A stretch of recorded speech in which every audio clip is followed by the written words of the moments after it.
Please do like, share, comment and subscribe to make me happy. उड़ता हुआ कालू कौवा उड़ते उड़ते दूसरे जंगल में चला जाता है और कबूतर के घोंसले से थोड़ी दूर छुपकर बैठ जाता है। नया नया घोंसला बनाना बहुत मुश्किल का काम है। मैं इसी कबूतर के घोंसले पर कब्जा कर लेता हूँ। तभी नन्ही चिड़िया उड़ती हुई कबूतर के पास आती है। कबूतर भैया, मैं आ गई। मैं नदी से पानी पीने के लिए गई हुई थी, इसलिए मुझे आने में देरी हो गई। चिड़िया, तुम मेरी घोंसले की हिफाजत करो और मैं दाना लेकर आता हूँ। और फिर कबूतर दाना लेने के लिए चला जाता है और चिड़िया कबूतर की घोंसले में बैठ जाती है। इतनी मुश्किल से तो वह कबूतर इस घोंसले से उड़ा था और अब ये नन्ही चिड़िया इस घोंसले में आकर बैठ गई। कालू कौवा झाड़ियों से निकलकर चिड़िया के पास आता है। मैं दूसरे जंगल से आया हूँ। इस जंगल में मेरा कोई दोस्त नहीं है। क्या तुम मुझसे दोस्ती करोगी नन्ही चिड़िया? नहीं कौवे, मेरा दोस्त कबूतर है, इसलिए मैं अपने दोस्त की घोंसले में बैठकर उसके घोंसले की हिफाजत कर रही हूँ। दो दोस्त की बजाय दोस्त तीन भी तो हो सकते हैं। नहीं, मैं राह जाते पक्षी पर विश्वास नहीं करती। चलो जाओ अब यहाँ से। तभी वहाँ कबूतर भी दाना लेकर आ जाता है। तुम कौन हो? मैं दूसरे जंगल से आया हूँ। मेरा अपना मकई का खेत है। मैं कितने दिनों से सोच रहा था कि अपने दोस्तों को बुलाकर मकई की दावत उड़ाऊं। तो फिर कहाँ गए तुम्हारे दोस्त? वही तो, दोस्त ही तो बनाने आया हूँ मैं इस जंगल में। कबूतर भैया, छोड़े इसे, जाने दे। जा ही तो रहा हूँ, मैं यहाँ से जा रहा हूँ। और इतना कहकर कालू कौवा वहाँ से चला जाता है। उड़ता हुआ कालू कौवा नदी किनारे जाकर बैठ जाता है। मुझे ना पहले इन दोनों के बीच में लड़ाई करानी होगी और उसके बाद करूंगा कबूतर के घोंसले पर कब्जा। दूसरे दिन कबूतर अमरूद के पेड़ पर बैठा हुआ था कि तभी वहाँ कालू कौवा आ जाता है। वो चिड़िया चिड़िया आपकी दोस्त है क्या? हाँ, वो मेरी दोस्त है और मैं उसे अपने घोंसले में छोड़कर आया हूँ। मैं जब भी भोजन ढूंढने के लिए जाता हूँ तो अपनी दोस्त चिड़िया को अपने घोंसले में छोड़कर आता हूँ और चिड़िया मेरे घोंसले की रक्षा करती है। अरे वाह, चिड़िया के तो मजे ही मजे हैं। उसे तो मुफ्त में दाना और भोजन मिल जाता है। तुम्हें पता है, कल जब मैं चिड़िया के पास गया था तो वह मुझसे कहने लगी कि वह मुझसे दोस्ती करना चाहती है और मेरे मकई के खेत में दावत उड़ाना चाहती है। पर जैसे ही उसने तुम्हें आते हुए देखा, वह अपनी बातों से फिर गई। इसका मतलब चिड़िया ने मुझे तुमसे दोस्ती करने से इसलिए मना कर दिया था। हाँ हाँ, बिल्कुल ऐसा ही है। अब समझे ना तुम मेरी बात। चिड़िया चाहती है कि मैं सिर्फ उसी से दोस्ती करूं और केवल उसे ही अपने मकई के खेत में ले जाकर दावत दूं। इतना सुनते ही कबूतर गुस्से में वहाँ से चला जाता है। आग लगा दी, आग लगा दी। अब देखते हैं चिंगारी कब तक सुलगती है और आग में बदलती है। चिड़िया, कल से तुम मेरे घोंसले में नहीं आना और कल से ना ही मैं तुम्हारे लिए भोजन लाने वाला हूँ। कबूतर भैया, क्या हुआ अचानक से आपको? मैं दोस्त हूँ आपकी। नहीं, मुझे ऐसी दोस्ती की कोई जरूरत नहीं है। याद है ना आपको, बुलबुल का घोंसला खाली देखकर चील ने उस घोंसले पर कब्जा कर लिया था। तुम अगर मेरी घोंसले की हिफाजत करती हो तो मैं भी तुम्हें खाने के लिए भोजन ढूंढ कर देता हूँ। ठीक है, मैं जा रही हूँ, मगर याद रखना कबूतर, ये फैसला तुम गलत कर रहे हो। और फिर चिड़िया वहाँ से चली जाती है। क्या क्या वो चिड़िया चली गई थी?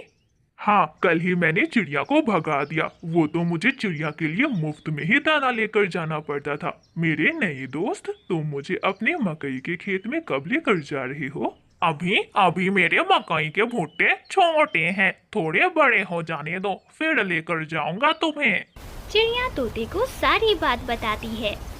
तोते तोते, कबूतर ने मुझे बेइज्जत करके अपने घोंसले से निकाल दिया। देखना चिड़िया बहन, जिस दिन उस कौवे की हकीकत सामने आएगी उस दिन कबूतर बहुत पछताएगा।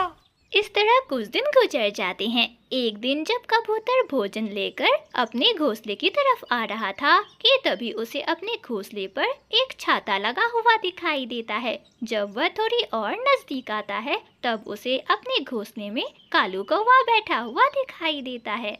हैरान हैरान क्यों हो कबूतर, ये छाता मेरा है और ये घोंसला तुम्हारा, मगर आज से ये घोंसला भी मेरा है। तुमने तुमने मेरे घोंसले पर कब्जा कर लिया, मैं छोड़ूंगा नहीं तुम्हें।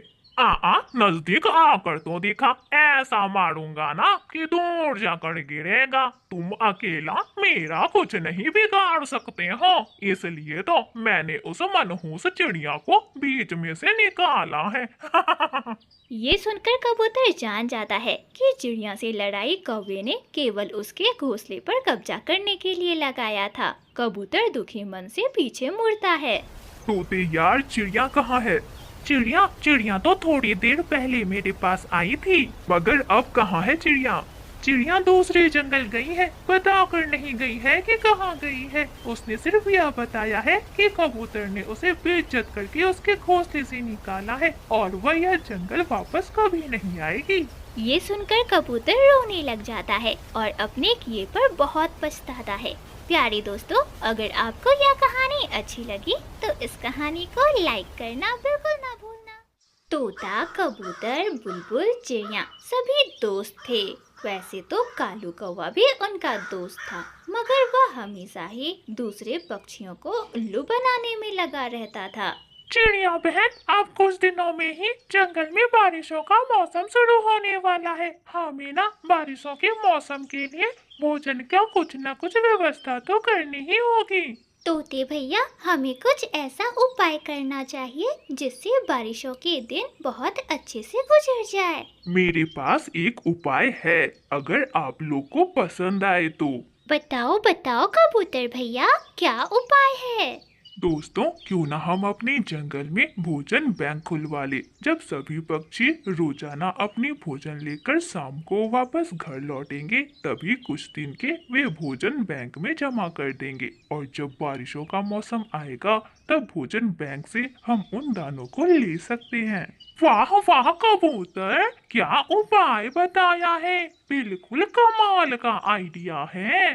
तब तो फिर हमें लाला पक्षी जी से बात करनी चाहिए। उनका घर ना बहुत बड़ा और मजबूत है। उनका घर भोजन बैंक के लिए बिल्कुल सही रहेगा और लाला जी हमारे भोजन की रक्षा भी करेंगे। और वे सब ऐसा सोचकर अपने अपने रास्तों की ओर चले जाते हैं। गोरी बहन, हम सब ने बरसात के मौसम के लिए अपना अपना भोजन जमा करना शुरू कर दिया है। कहाँ कहाँ जमा कर रहे हैं तोते? लाला जी के घर में भोजन बैंक बनाई है हमने। तुम सब ना पागल हो, हमसे नहीं होती ऐसे काम। जाओ और तुम ही अपना बैंक चलाओ। फिर तोता वहाँ से चला जाता है। ऐसे ही दिन गुजरते गए और सभी पक्षी अपने अपने भोजन के कुछ हिस्से लाला पक्षी के घर पर जमा कराते गए। लाला पक्षी उन सभी पक्षियों के भोजन को एक तिजोरी में रखा करते थे। लाला जी, आज ना मुझे भोजन ज्यादा मिल गया था, इसलिए आप ये सारा भोजन ही रख लें। बुलबुल भी मीठे फूलों का रस लेकर वहाँ आ जाती है। वो सब मिलकर काम करते हैं और बहुत ही मेहनत करते हैं। उन सब के इकट्ठा काम करने से ही कुछ ही दिनों में उनका भोजन बैंक बहुत अधिक भोजन से भर जाता है। कुछ दिनों बाद एक शाम जंगल में जोरदार हवाएं चलने लगती है। आसमान में काले और घने बादल छाने लगते हैं और अचानक से कड़कती बिजली के साथ जोरों की बारिश होने लगती है। मम्मा मम्मा, अब हम ऐसी तेज बारिश में भोजन कहाँ से लेंगे? अपनी भोजन बैंक से। और कहाँ से? आप घर में बैठे, मैं अभी बैंक से भोजन लेकर आती हूँ। लाला जी, मुझे चनों के दाने दे, आज मेरा बेटा खाने में चनों के दाने मांग रहा था। चिड़िया बहन, अब बरसात कई रोज तक चले तो भी हमें भोजन की कोई चिंता नहीं होगी। इस तरह धीरे धीरे करके 4 दिन गुजर जाते हैं, मगर बारिश थी कि रुकने का नाम ही नहीं ले रही थी। कालू जी, मैं तो भूख से मर रही हूँ, कुछ करो। क्या मारोगे मुझे भूख से? गोरी, तुम्हारा कालू अभी जिंदा है तो भला तुम्हें किस चीज की चिंता है? रुको, मैं अभी कुछ न कुछ उपाय करता हूँ। फिर कालू कौवा कबूतर की तरफ जाता है। कबूतर यार, मेरी पत्नी भूखी है, मुझे कुछ भोजन दे दो। लूसी, मैं न कहता था कि कौवा आने ही वाला होगा। जब काम का समय होता है तो तुम दोनों पति पत्नी आवारा की तरह घूमते रहते हो, और जब मुसीबत की समय आती है तो हम सब पक्षियों से तुम मदद मांगने आ जाते हो। चलो जाओ जाओ, हमने भी फैसला किया है कि इस बार हम तुम्हें अच्छा सबक सिखाएंगे। कालू जी, लाए नहीं भोजन? मैं कबूतर के पास गया था, मगर उसने मुझे भगा दिया और कुछ भी खाने को नहीं दिया। कालू जी, क्यों नहीं आज रात पक्षियों की भोजन बैंक को ही लूट लिया जाए? वो बूढ़ा लाला तो रात में गहरी नींद सो जाता है। आज रात ही हम बैंक में जाकर चोरी करेंगे और फिर घर में मजे करेंगे, मजे मजे से अच्छे अच्छे भोजन खाएंगे। उन पक्षियों ने ना बहुत तरह के स्वादिष्ट भोजन जमा किए हैं। और फिर जब रात होती है तो गोरी और कालू कौवा पक्षियों के भोजन बैंक को लूटने के लिए निकल पड़ते हैं। वे दोनों तो पूरी तरह से डाकू बने हुए थे। लाला चौकीदार तो देखो कैसे भैंस की तरह सोया हुआ है। चलो चलो कालू, मेरा तो भूख से बहुत बुरा हाल है। और फिर कालू कौवा जैसे ही भोजन बैंक के दरवाजे को पंख लगाता है कि तभी अलार्म जोर जोर से बजने लगता है। उन पक्षियों ने अपने भोजन को सुरक्षित रखने के लिए भोजन बैंक के ऊपर सिक्योरिटी अलार्म लगाए हुए थे।